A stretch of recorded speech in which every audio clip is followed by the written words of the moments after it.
Tá, tá liberado namorar, tá liberado pra beijar. Milênio Disco Clube te convida pra dançar.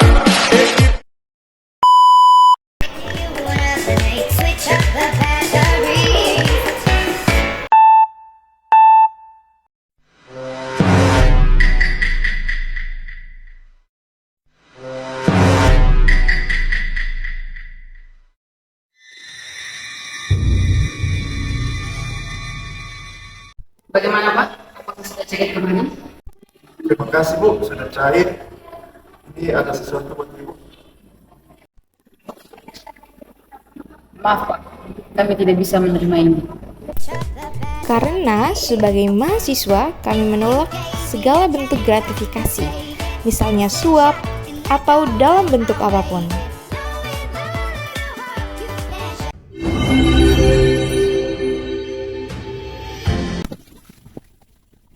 Di era zaman sekarang ini, banyak orang yang lebih mengutamakan gaya hidupnya.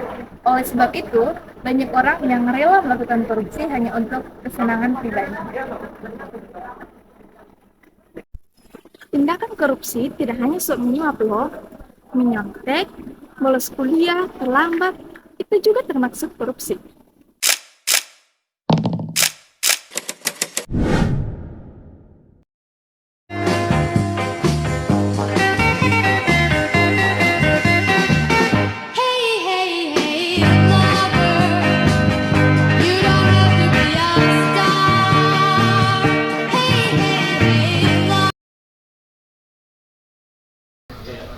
Baik, jadi menurut beta itu korupsi itu contohnya kita menggunakan apa yang bukan milik kita, tapi untuk kepentingan dan keuntungan kita sendiri, seperti itu. Seperti apa ya? Kayak perlakuan tidak adil gitu, kayak ini orang punya tapi dia mau juga gitu. Korupsi itu tuh penyalahgunaan kekuasaan. Jadi misalnya ada seorang pimpinan itu dia menyalahgunakan kekuasaannya untuk mengambil alih mungkin keuangan di kantor tersebut. Baik, jadi menurut beta itu dampak korupsi itu sangat merugikan ya.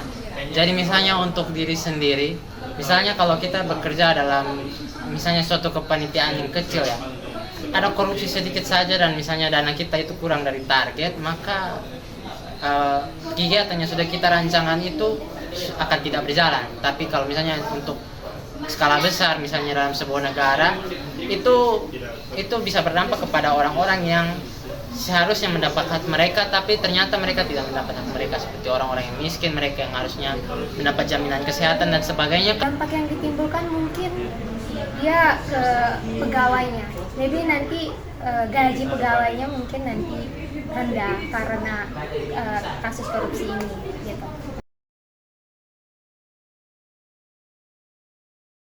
Baik, jadi menurut beta yang pertama itu tentu hukumannya itu harus dipertegas ya. Misalnya kalau penjara betul-betul, kalau 5 tahun betul-betul.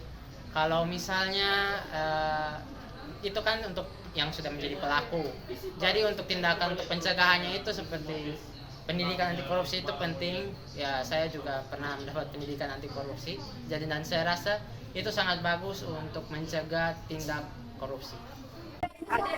Lebih ke tanggung jawab sih. Jadi saya pikir harus ada penegakan hukum yang lebih jelas lagi di misalnya di kantor tersebut, tidak kita sebutkan negara mana, misalnya di kantor tersebut harus ada penegakan hukum, terus itu harus ada regulasi yang jelas, juga harus ada kolaborasi antara setiap badan pemberantas korupsi, misalnya Badan Pengurus Keuangan dan Komisi Pemberantasan Korupsi, sehingga korupsi ini tidak terjadi lagi seperti itu. Kita sebagai Gen Z memiliki peran mencegah korupsi dimulai dari diri kita sendiri.